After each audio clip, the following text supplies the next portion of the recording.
মগবাজার জামায়াত ইসলামীর কেন্দ্রীয় কার্যালয়ে এই মুহূর্তে চলছে ব্রিফিং। বৈঠক শেষে ইসলামী ৮ দলের সাথে সম্মেলনের বিষয়ে কথা বলছেন জামায়াতের নায়েবে আমির ডাক্তার সৈয়দ আব্দুল্লাহ মোহাম্মদ তাহের। আমরা সরাসরি যুক্ত হচ্ছি ব্রিফিংয়ে। এক ধরনের অস্পষ্ট কোনো একটা বিষয়ের উপর এবং আমরা সরাসরি বলে আসছি সংস্কারের সাথে নির্বাচনের সম্পর্ক আছে। এই কারণেই যে কতিপয় সংস্কারের ব্যাপারে আমরা একমত হয়েছি, যেগুলা আইনি ভিত্তি পাওয়ার পরে আগামী নির্বাচনের একটি ইস্যু হবে। যেমন আমরা পিআর সিস্টেমে নির্বাচন চেয়েছিলাম। জামাত ইসলামী আন্দোলন সহ কতিপয় দল আমরা দুটো হাউজেই পিআর চেয়েছিলাম, যে আপার হাউজ এবং লোয়ার হাউজ।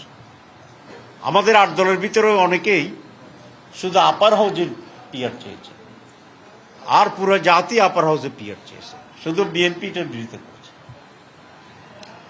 যদি পিআর পাস হয় তো তাহলে তো এটার ভিত্তিতেই জাতীয় নির্বাচন হবে, সেখানে এটা একটা পয়েন্ট থাকবে।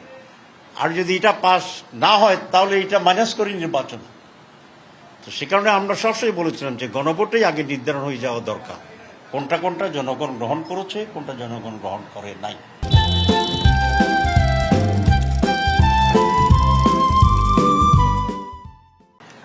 জনগণ যদি কিছুই গ্রহণ না করে তাহলে আগের মতো ইলেকশন হবে, আর জনগণ যদি কিছু কিছু গ্রহণ করে, পুরাটা গ্রহণ করে, তার ভিত্তিতে নির্বাচন হবে।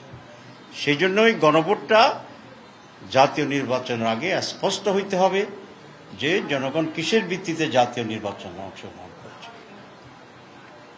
এটা এত স্পষ্ট। আজকে প্রধান উপদেষ্টা দুটো ঠুনকো যুক্তি দিয়ে বলেছেন যে না, এটা একটা হচ্ছে কিছুটা সাশ্রয় হবে।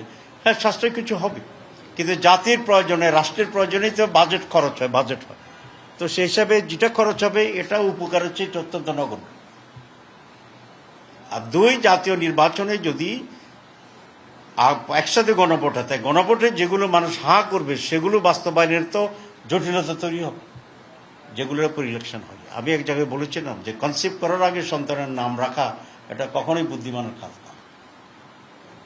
তিনেরই কেস আমরা আজকে বিশ্বের সাথে দেখলাম যে প্রধান উপদেষ্টা সনদ জারি করেছেন, এটা আমি মনে করি উনি সঠিক করেছেন। এটা আরও আগে করা দরকার ছিল, জমা দেওয়ার সাথে সাথে করলে আরও সময় ক্ষেপণ কম হতো। তারপর উনি করেছেন, সেই জন্য ওনাকে আমরা সনদ জারির জন্য ধন্যবাদ জানাই।